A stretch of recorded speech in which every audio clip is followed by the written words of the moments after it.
Let's pay homage to the lineage gurus, homage to the Venerable Mang Liao Ming, homage to Master Sakya Zhengkong, homage to His Holiness the 16th Karmapa, and homage to Master Dubdan Darji, homage to the three jewels of the altar, and homage to the main deity of Homa today, the Mahachundi Buddha Mother. Shimu, Dancing Gatsu, Dubdan Siddhi, Dubdan Kama, all Dhamma masters, Dhamma lecturers, Dhamma teachers, Dhamma instructors, Dhamma teaching assistants, temple and center directors, and all disciples present here and over the internet. Good afternoon. How do you do?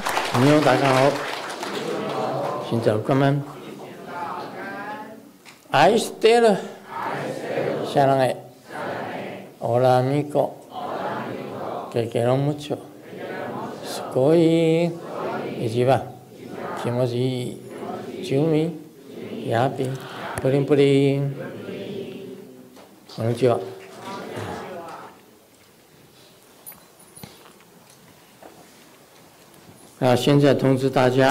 I would like to announce now for next Sunday, April 20th at 3 p.m., there would be White Tara Homa fire offering ceremony, one of the three longevity deities. White Tara, the longevity Buddha, Amitayus, and Usnisha Vijaya Buddha Mother. They are the Trinity, longevity Trinity. During the era of Songzang Gampo, the Tibetan king, Songzang Gampo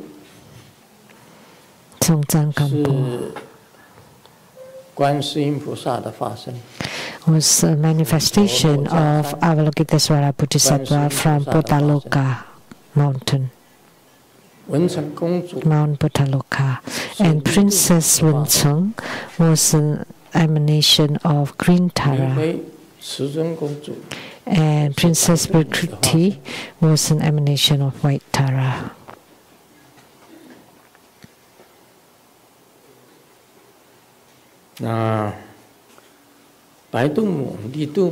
White Tara and Green Tara are both manifestations of Avalokitesvara Bodhisattva. And today's Jundi Buddha Mother is also Avalokitesvara's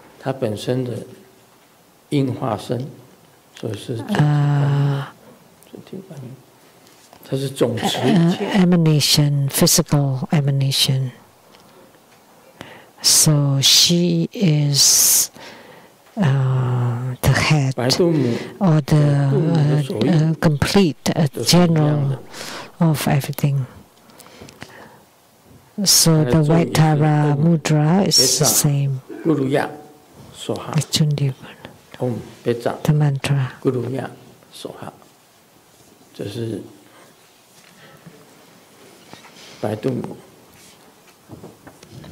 That's White Tara's mantra. Om Beja Guruya Soha.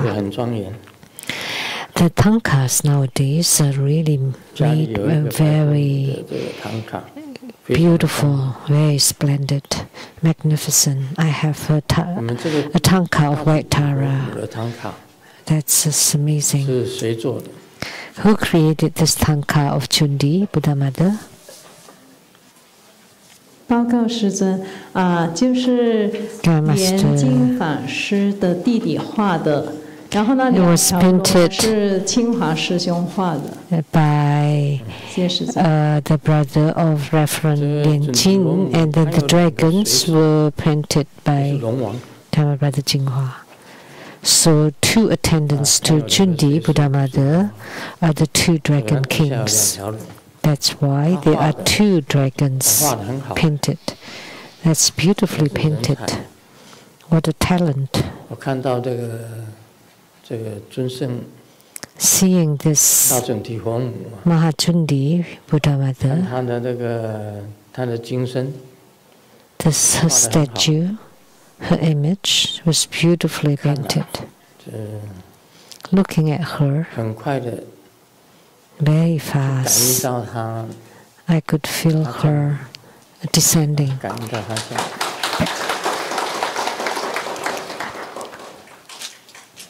画这么好的唐卡，现在的不得了。So that's incredible, the beautiful tankas. That's quite incredible.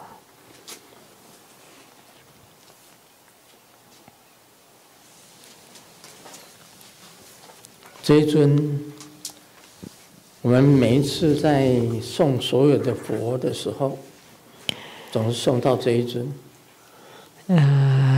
Every time 那么这一尊呢 we invoke all the Buddhas, 来自于 it's always this deity. 这个普方上师。My lineage for this deity came from Master Pufang. 他的本尊。Master Pufang's yidam, or main personal meditation deity, is Jundi Buddha Mother. In Sezidao, in Taiwan, he built the Zhongci Temple, which is the chief or head. Master Lin Ning had been there. 它是普方上师的道场。That's the 我手上的 the spiritual center of Master Pufang. 有好多 And I have many sadhanas like 白财神的法本 like for White Jambala 准提佛母的法本 and Jundi Buddha Mother 上次相应法的法本 and the Guru Yoga 都是出自普方上师的。 all came from Master Pufang.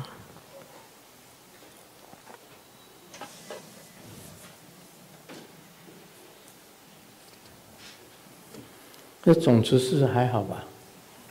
So how is this Zhongci Temple? 它是 Like the complete or general temple. 延宴吧？ That was Yan Yan. 对，延宴。Yan Yan. 师母是延宴，她是普方。我的法号是延慈。 The wife of Master Pufang is Yan Yan. 圆满的圆。 And my Dharma name there is Yuan Ci.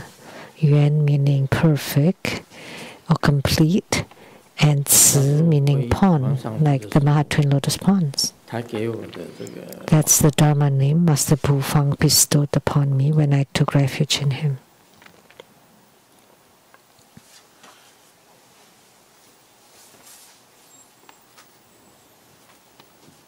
还有3个眼睛，18倍。 3 eyes, 18 arms.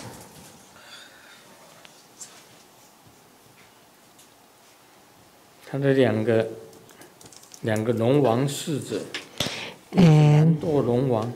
the 2 dragon attendants is Nando and Palando. Or Nanda and Upananda. 我以前念这个，他是In the 天 past, 修皈依所摄地。 I always chant, prostrate, and take refuge in precepts, homage to Mahachundi Buddha Mother. That's in Taiwanese.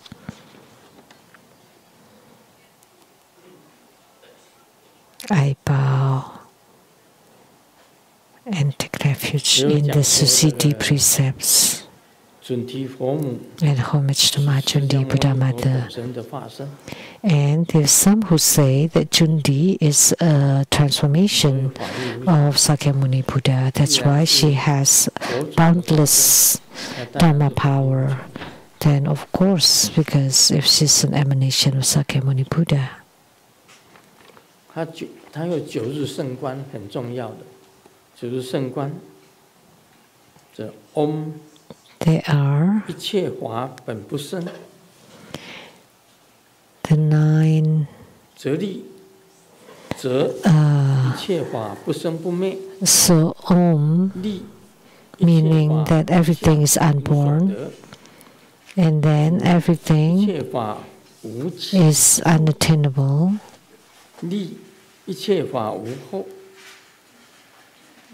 And everything is not rising and non-ceasing. And true, everything is non-abiding. Li is everything is undefiled. Jun is everything is unequaled. And Di is free from grasping. And Soha, everything is accomplished, representing empty nature. That's the holy 9 syllables, the secret of the secrets of Jundi Buddhama, the heart mantra.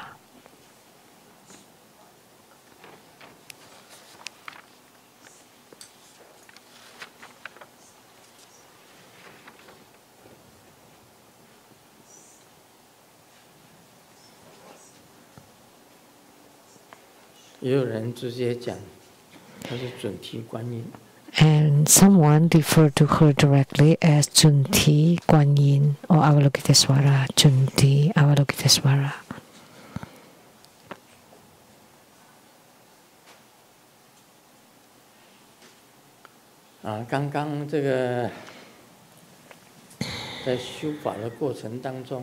Just now, during the practice,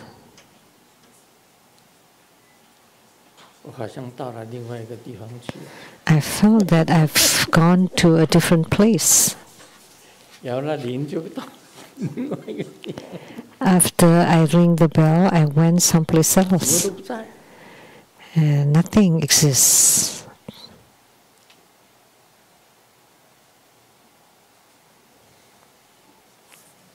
I don't know what happened. I emptied everything. It was quite wonderful. And then Master Lian shouted, "Merit dedication," and I thought like, oh, where was I? And then a thought appeared, oh, I'm performing Jundi Homa.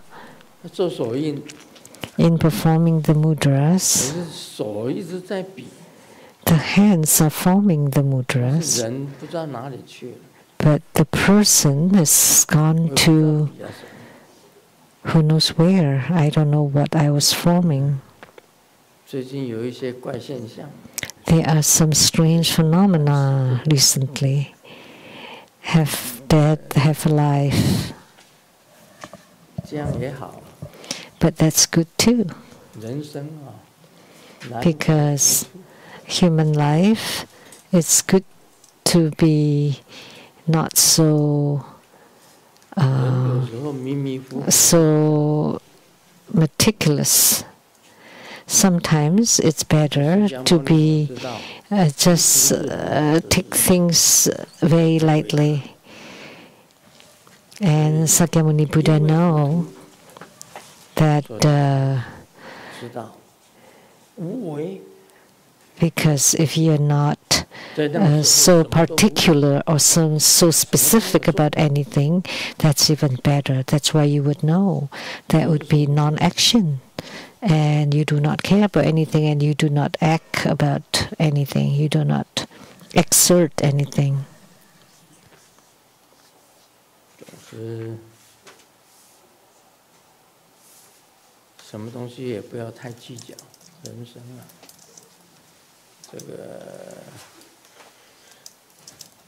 So don't be so particular or so specific or calculating about anything. Just let the past pass. Don't think too much about it.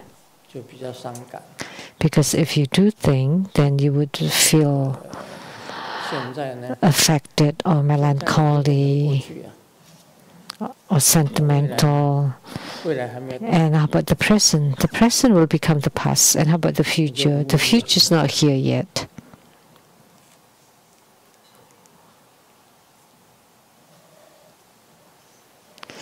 So there would be non-action. If you understand about non-action, then you're fearless. What are you afraid of? Nothing. Then you become fearless. Because you're fearless, you will not have all kinds of wild thoughts. Because nothing would be harming or harmful, and you can attain Buddhahood directly.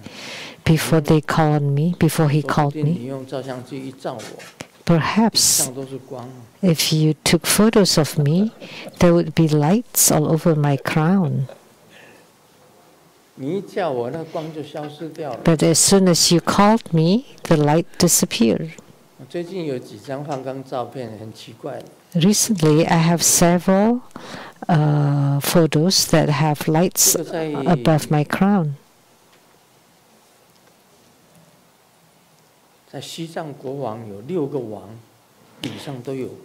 In Tibet, there were 6 kings that have lights on their heads because they all came from the heavens of the sound of light. So sometimes inadvertently, they would show the lights above their heads or coming out from their heads. 6 kings. When they left the world, they did not even leave their bodies. They just followed the light and passed to the heavenly realms.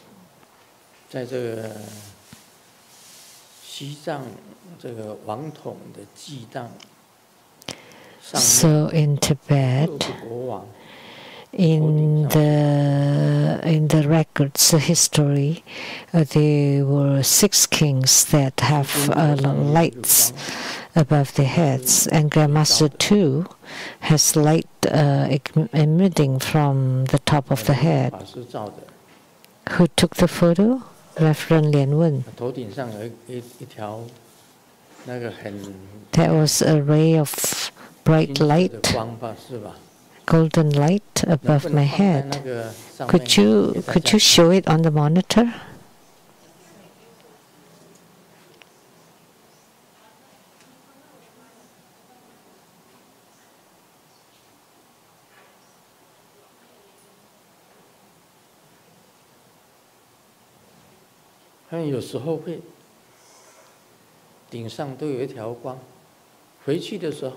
Sometimes there are lights above the head. So when I leave the world, then even the body will not be in the Saha world. So I just go with the light, so as if it's like being hanged by the light. Can you show?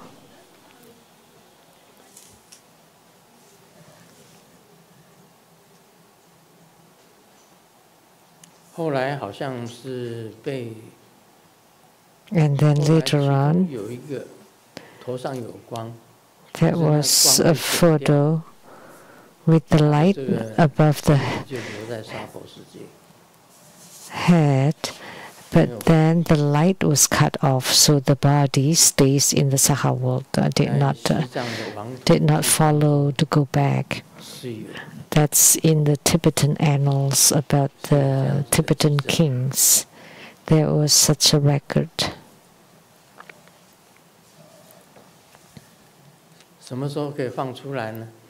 So when can you show us?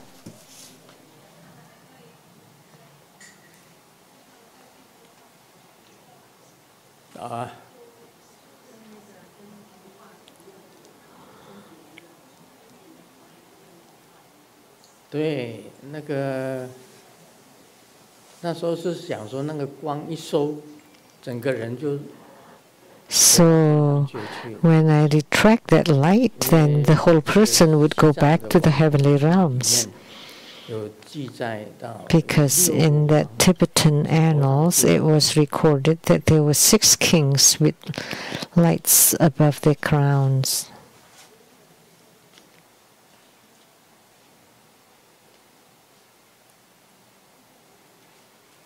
Well, let me share some jokes. 一个男子偷了车，被送到警察局。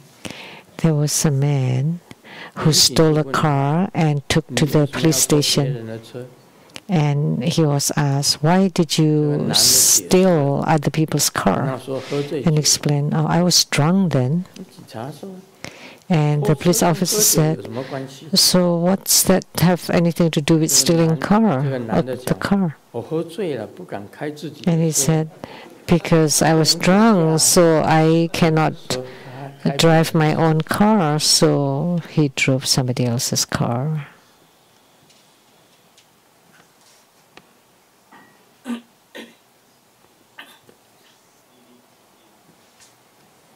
这个小鸡问母鸡，为什么人类都有名字，而我们全部都叫做鸡？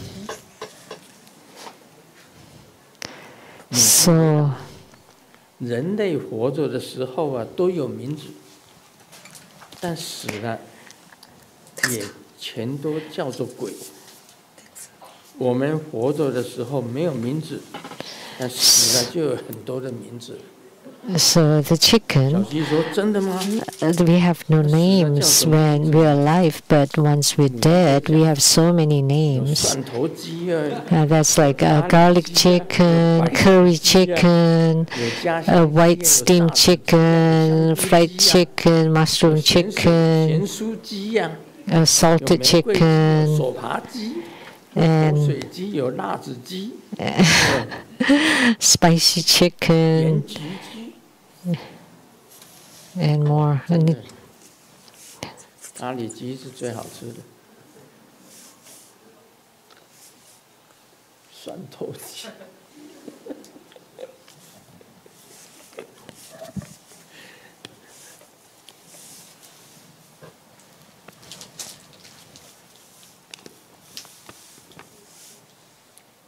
对了，我们常常比一个手势啊。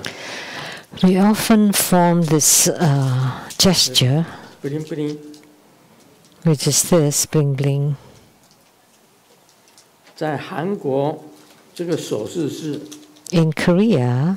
韩国 Korea， 韩国。In Korea. 我爱你的意思是这样子，是。This is I love you. Korea， 我爱你。在法国比这个手势。 In France, this is like, do you want date?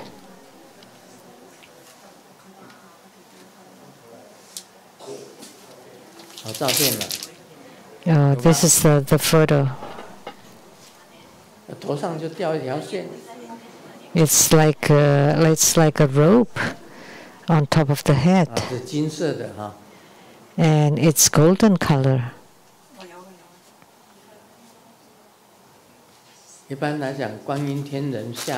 So generally speaking, the heavenly beings from the heaven sound of light, then this would appear, a ray, a column of light above their head, and when you want to leave the world, you can just follow this light. And just now, I don't know where I went, so perhaps I just followed this a ray of light to return for a little bit, and then I was woken up. So that's good. Everybody could see.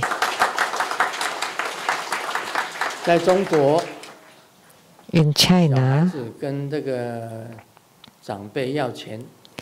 the kid wants some money from their parents, they would form this hand gesture. 比这个手势，那个在台湾 ，In Taiwan， 这就是说，这个钱粘住了，沾一点水。This means the dollar bills are sticking, so counting money and just get some saliva on it. So in the past, when the bills are stuck to each other, we just use our saliva. That's very dirty, actually.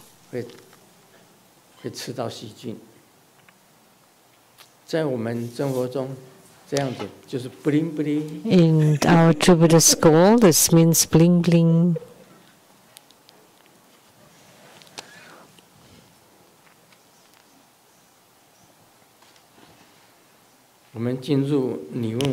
Now we'll get to the Q&A.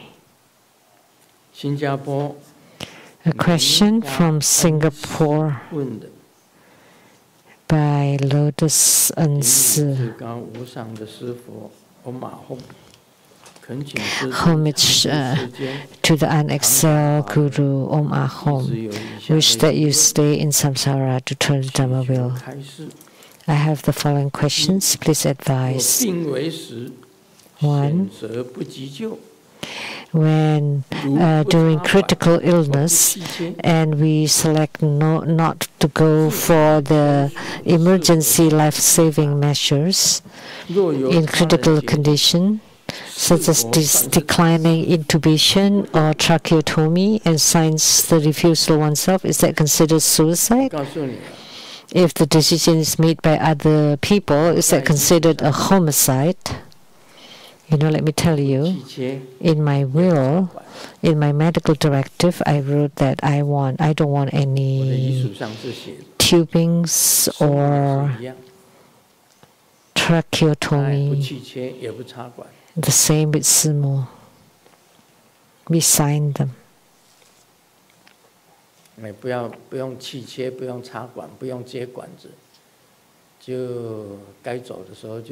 So when we're about to leave, we just leave. So we wrote like that.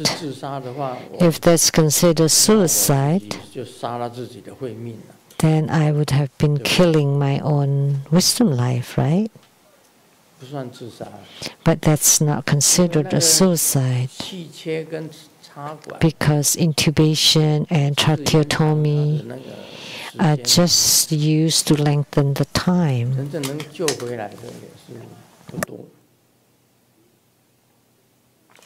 But not many that can be truly saved. So in my personal opinion, that's not a suicide, because you're terminally ill, right? In the ancient time, during Sakyamuni Buddha's time, there's no intubation or tracheotomy, right? So you'll be doomed. But now we have advanced technology, so you can extend the life. That's why they use all these devices. So, but how about the past? So all those people are considered committing suicide? Of course not. That's my decision. I don't need to consult the Buddhas and Bodhisattvas. But if the decision is made by other people, but isn't that written in your own will? How you would die? Like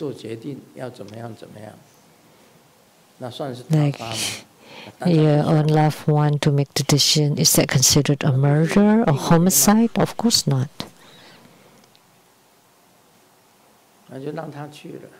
Because it's a critical or terminal condition, right? Just let them go. It's not considered a suicide or homicide. That's just the end of a life. And everybody has to go. The one who lived the longest is Pengzu, the patriarch Peng. But lastly, he also passed away. So there's still an end to a long life. So that's why I said last night, as long as you live a meaningful life, that's good enough. But if you live a meaningless life, what use is that? It's just wasting food, resources, and you become a burden to others.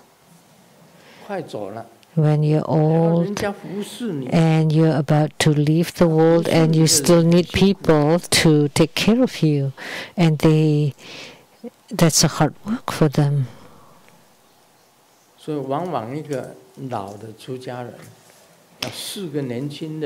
So an old ordained Sangha would need 4 younger Sangha members to take care of them. So that's really wasteful.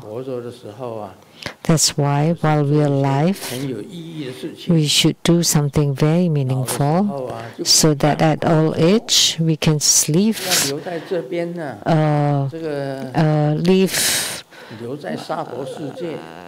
quickly and cleanly, not just staying around and becoming despicable to others, and people would say that old so and still around after so long, and then requiring so much effort from people to take care of, and so much food and resources.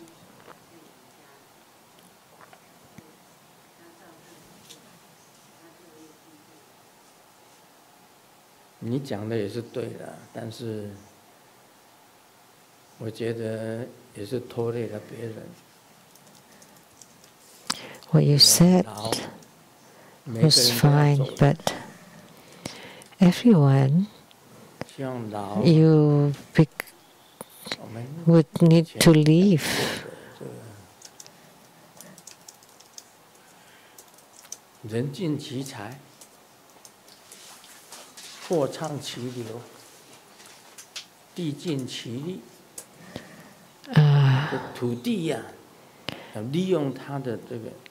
The earth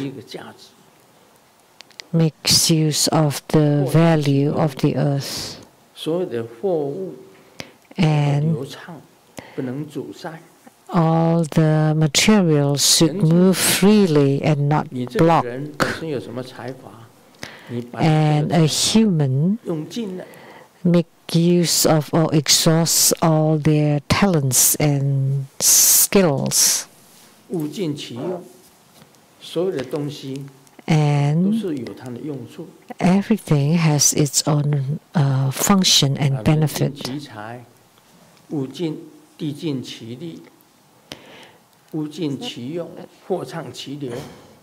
So the human make use of their talents and skills, and the earth makes use of the earth, and the materials should be able to move freely and not block.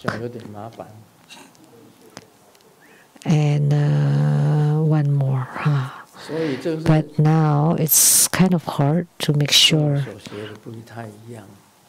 that the materials can move freely. So that's rather different from what I learned. Everyone has their own talents and use. If you have make use of them, that's good enough in your life. As for the rest, whether it's a long life or short life, it doesn't matter. So it's not considered a suicide or homicide. Second question. In the early stages of pregnancy, week 1 to 12, if a miscarriage occurs, is it necessary to enshrine the fetus spirit? I recall hearing Grandmaster's teaching that even at the early stage, starting from fertilization, the fetus already possesses consciousness.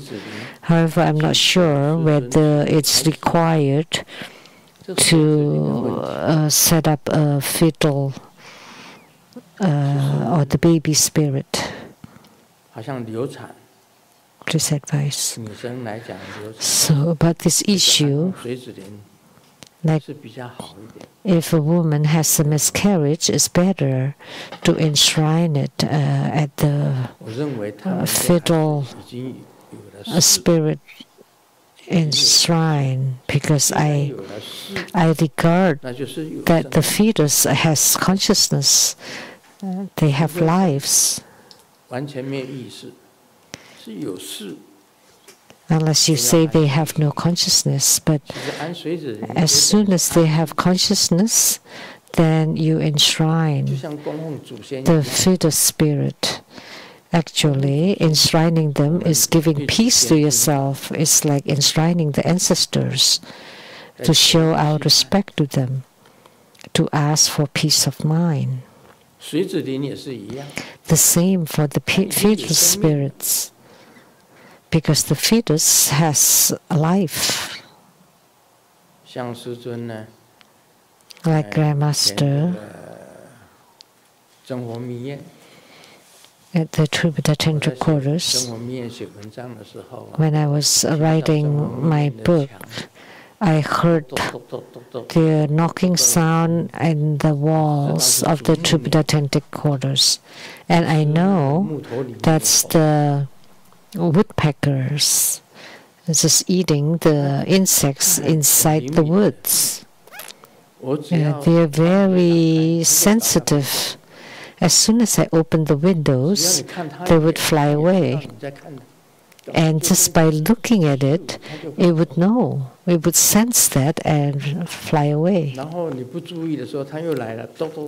And then when you don't pay attention to them, they come again and knocking and affecting my writing. It was so noisy. So just go ahead and eat the insects, but making all those noises. So the big bro, at that time, they had the air gun, the long air gun. So I borrowed that. So I wasn't looking at the woodpecker. I just walked across the road to Fermi's house. So the woodpecker did not knew that I wasn't paying attention. So I was a shooting teacher. So I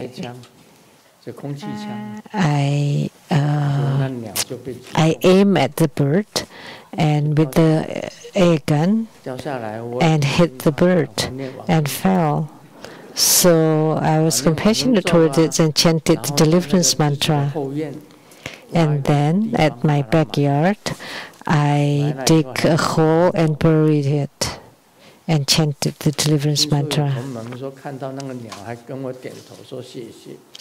I heard that there was a disciple who saw the bird and nodding the head and said, "Thank you. I about to deliver it." Actually, I should not have killed. Even the little beings I should not kill. I don't even kill ants now or spiders. There are spiders all over the house or into the pipes, and could not climb back out. So I use a little thread to let it climb out and then take it to a place and let it out. So I don't like to kill. I don't want to kill anymore. The spiders, the little insects all over the house, even when I see them, I don't kill them.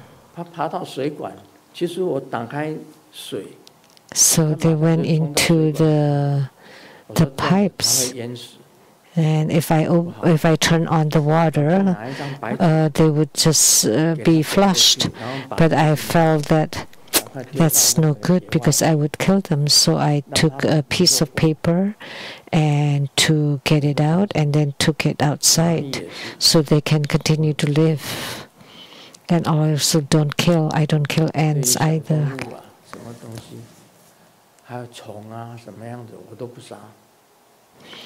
So all the little animals or insects, I never kill them. Let alone the fetus, the fetal spirit. That's even more. So if you enshrine the fetal spirit, that's the same as giving peace to yourself. Or enshrining ancestors at the columbarium is also giving peace to yourself.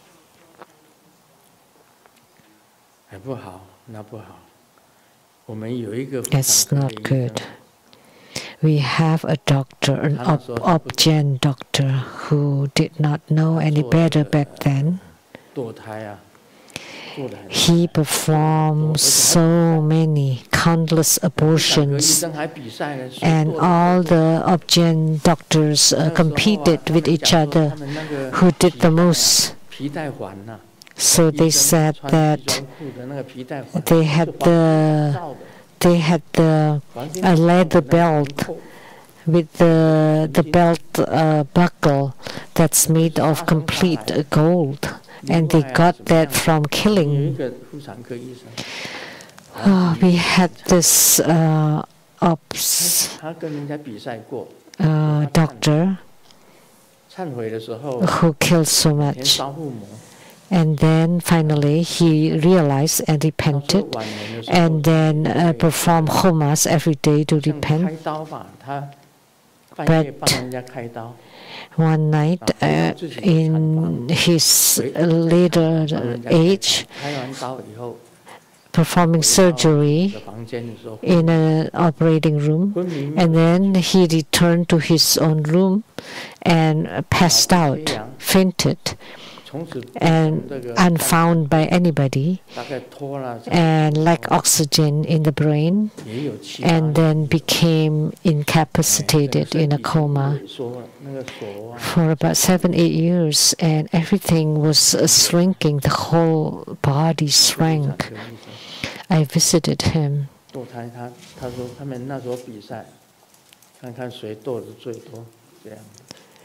So he said at that time he was competing with his colleagues who could do abortions the most.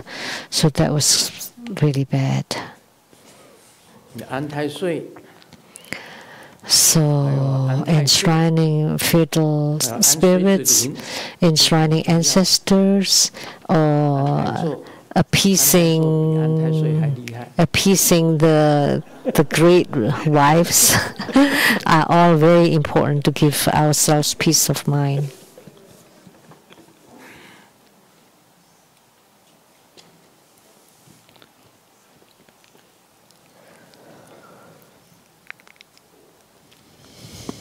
The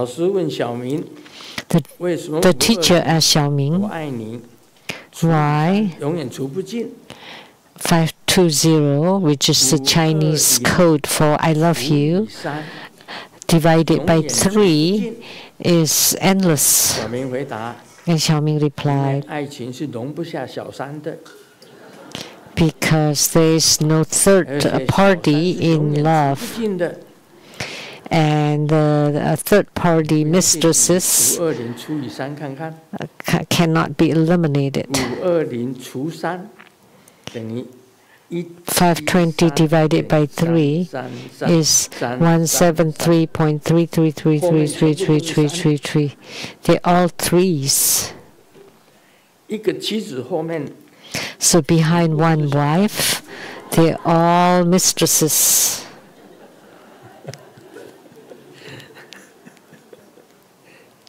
17 in Chinese sounded like one wife, and then 333 meaning the third party or the mistress or the intruder. A disciple wrote a letter to me. His husband had the mistress. When will this mistress leave the husband? And I said, quick, soon. I wrote 2 words. Soon. When is soon? Of course, after he died. When there's a death. When there's a death. Because a human life is also fast. It's quick. When you're young, time is short, so of course it's soon. How can there be a forever mistress? Very soon. They all get old, man or woman. Doesn't matter how beautiful a woman is. Very soon, she'll get old.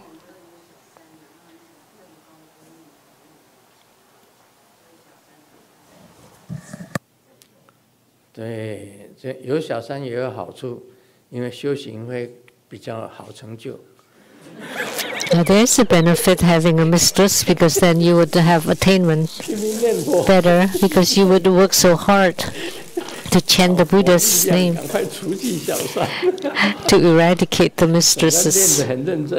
So you work really seriously in your Dharma practice.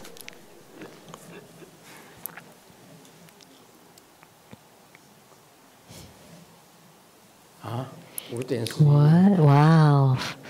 5:11. I'm doomed.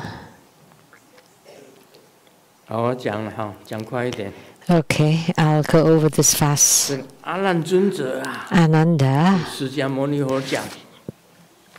the Venerable Ananda told Sakyamuni Buddha, Sakyamuni Buddha, in the past, I saw the Buddha with the 4 great disciples, Maha Maudhyagalana, Subhuti, Purna, and Sariputra.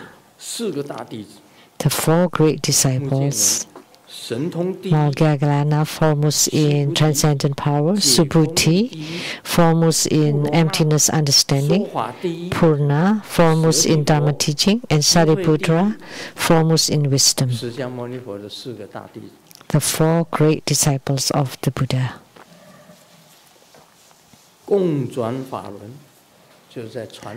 Turning the wheel of Dharma, continually turning the Dharma wheel, which means continually giving Dharma teaching.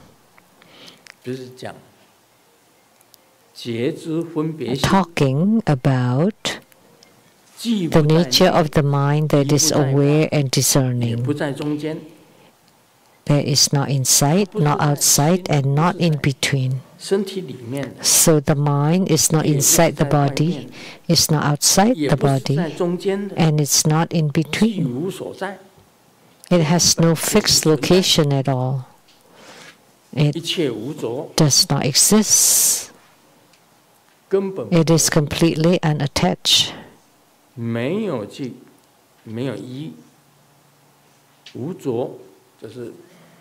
Not one, and it's not attached to anything, any side. Such is the mind. So now, Ananda, also am unattached to anything. So does it mean I realize the mind?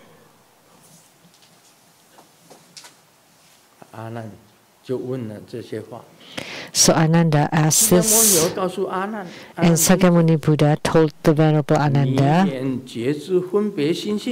you say that the aware discerning mind has no location. Since it does not exist, then all the space in the world, what is that? That's like all the mountains and rivers, which means everything in the world. The space and those who fly in the sky, swim in water, and crawl on earth,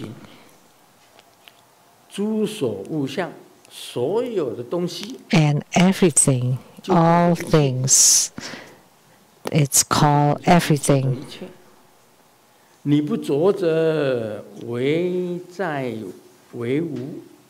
So now, when you're unattached, do they exist or not? If not, it is like turtle hair and rabbit horns. So how can you call that unattached? Since an attached person exists, then it cannot be called non-existence. If there are no phenomena, then there is nothing. If there is existence, there must be phenomena. Since there are phenomena, how can it be unattached? Thus you should know that saying that the mind of awareness is unattached to all things is meaningless. So this is saying that the mind is non-existent and it's not located anywhere, it's not abiding anywhere. And everything in the world, all the things, and you have no mind existing. So does it exist or does it not? Does the mind exist or not? If you think there is no mind, then why are you still talking about the unattachment? Because only when there is a mind, there is attachment. If there's no mind, there's no attachment. But why do you still say that your mind is unattached? So saying that is illogical. Since there's no mind, what is it then? It's like the turtles without hair or rabbit without horns. Does a turtle have hair? No. That's an idiom in Chinese, meaning you're finding something out of nothing. But there's no hair on a turtle. Only the rabbit has fur, but the rabbits have no horns, which means non-existent. The turtle hair or rabbit horns are non-existent. Since they are non-existent, what are you attaching or unattaching to? So that's not logical. And you say the mind is non-abiding and non-attaching. Since there is no mind, why are you still talking that it is unattaching? Oh, it is unattached because the mind doesn't exist.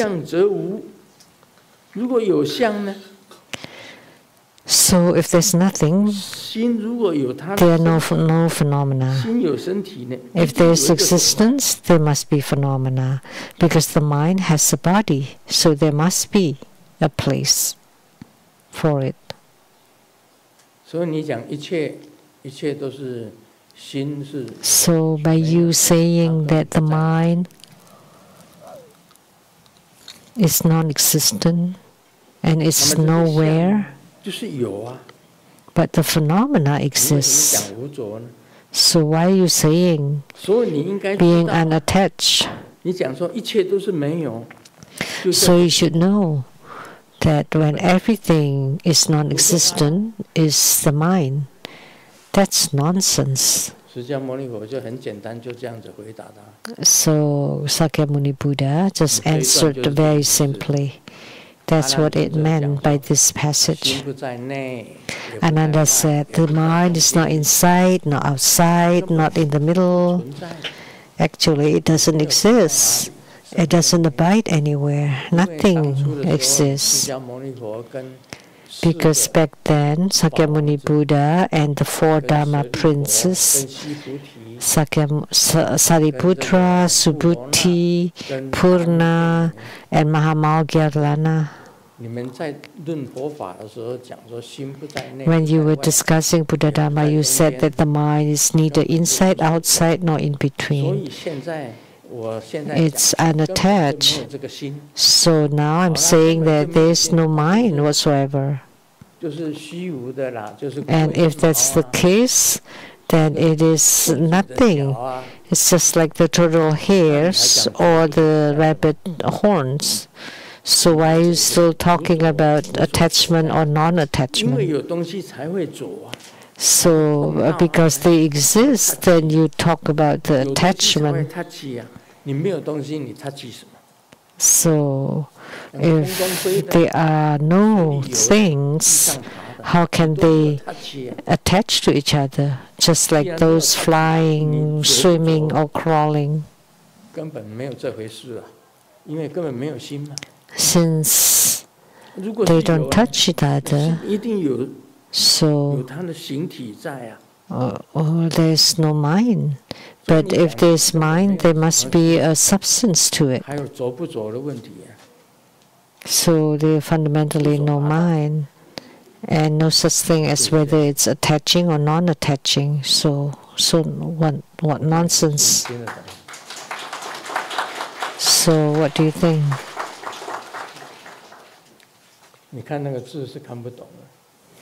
You wouldn't understand reading from the words. But do you understand from my explanation? So why are you saying there's no attachment? Since it's non-existent, why are you still talking about attachment or non-attachment? So Sakyamuni Buddha scolded him.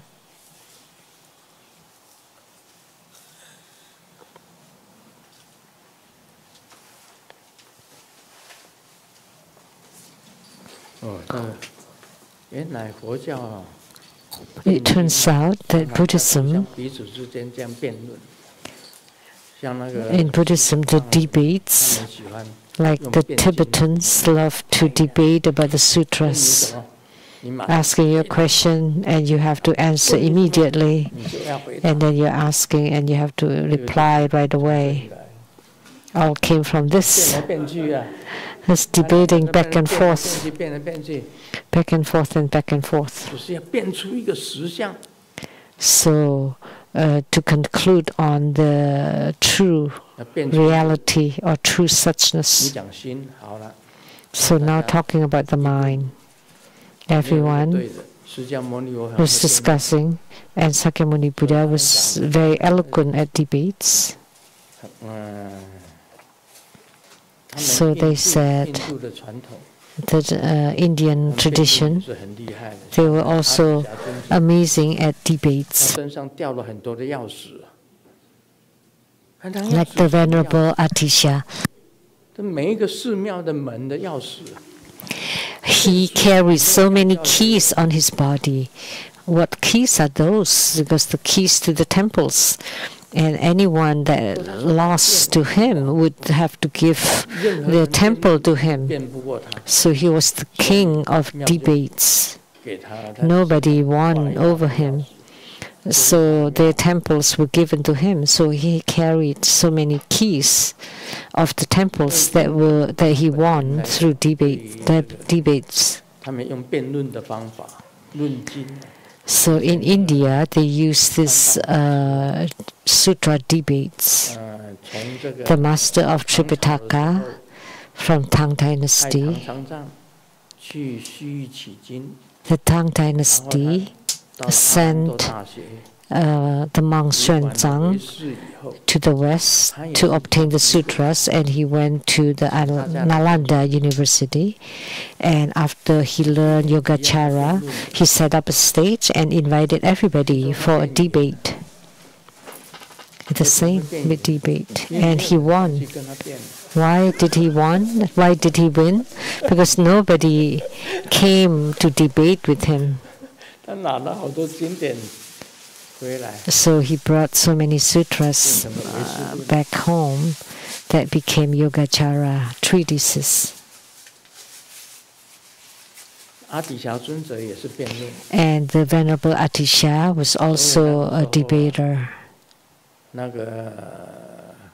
So at that time, the Gukha kingdom 那个派出去找那个一个圣者回来传法的。The one who sent off a sage to invite back to Tibet, to Gurkha Kingdom. And if you see Atisha, invite him back to the kingdom. But how would you know which one is Atisha? There was no image or picture or painting of him, but just the mark, which is like the one carrying so many keys. Because he won the keys, he won the temples through debates, the keys to the temples.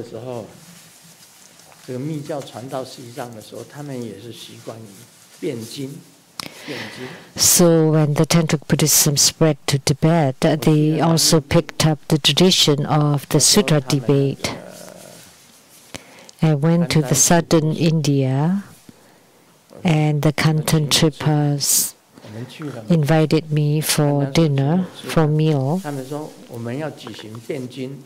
and they told us that we wanted to do the sutra debate for Grandmaster to see, and I said, no need, no need. It's just like a boxing, you know, back and forth, like They wanted to have the sutra debate for me to see, but I don't even understand what you're talking about. No need.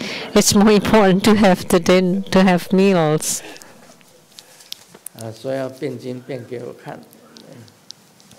They wanted to show.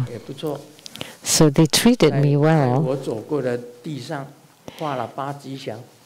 So the ground where I stepped on the way to the Kantan temple, they drew the 8 auspicious symbols from the car, the walkway to the temple. They painted the 8 auspicious symbols for me to step on. And then I rise to the Dharma throne, and they kept putting on different crowns upon me. And I said, I don't want any crowns.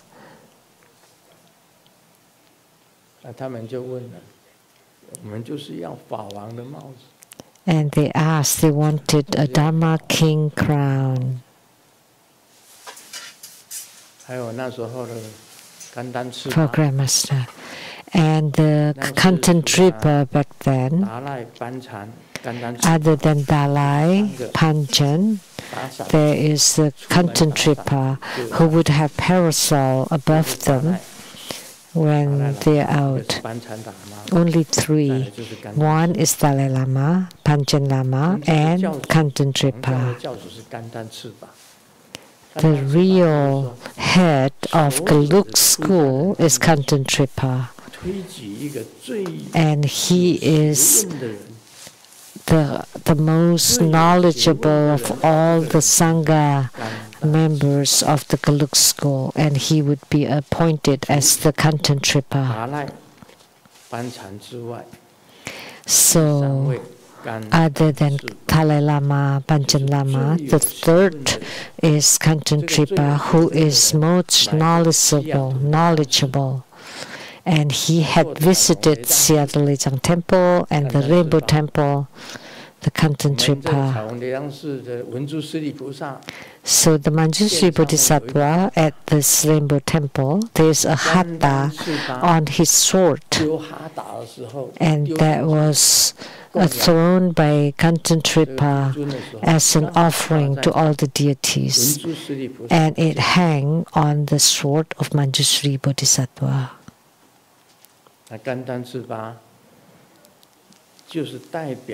So Kantan Tripa represents Guru Tsongkhapa. And Guru Tsongkhapa is a manifestation of Manjushri Bodhisattva. He's most knowledgeable.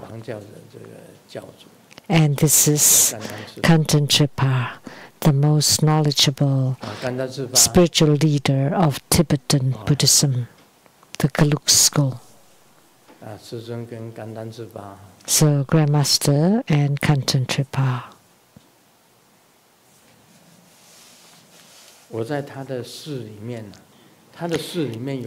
Inside his temple, he enshrined my statue. Right? He enshrined my statue in his temple, Kanten Tripa, Kanten Temple.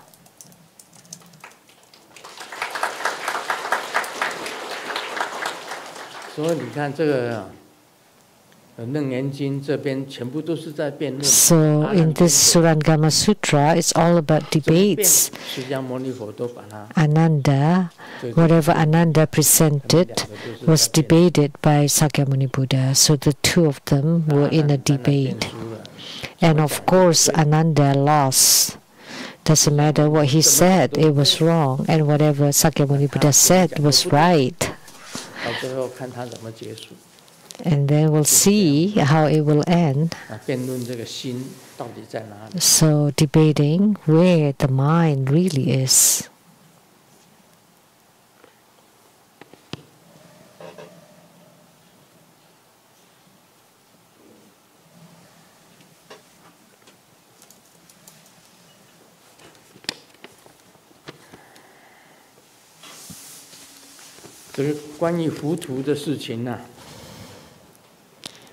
About this befuddlement, this is quite philosophical, quite interesting.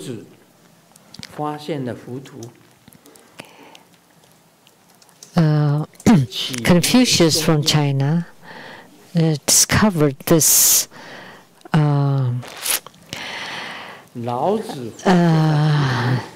befuddlement, and it's called Zhongyong, the middle. And Lao Tzu invented this befuddlement, and it's called non-action. And Zhuangzi invented this befuddlement as being carefree.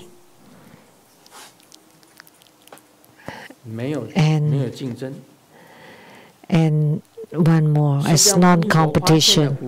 And Sakyamuni Buddha discovered this befuddlement as no self. Everything in the world, it is most difficult to be befuddled. If you ask things clearly, then it becomes uninteresting. Sakyamuni Buddha said, a person should not be too close, things should not be too clear. If the mundane issues are too clear, then the affinity will end soon. So that's why sometimes it's good to be befuddled. That would be the highest realm. So in life, we live our emotion, and you're tired because you have too many cares and concerns. So the weather changes, and hot and cold, different sceneries will affect your emotions, and you cannot control them. But if you're unaffected by it, it's always a nice day. But see it lightly, take it lightly. So humans are just gathered and separate. And the earth is high and low. And whether it's the fields or the sky, if you have no fear, you would be at peace and at ease. And you just go with the flow, and with no joy and no grief, then it's always a good day. Oh, very rough translation. Om Mani Padme Hum.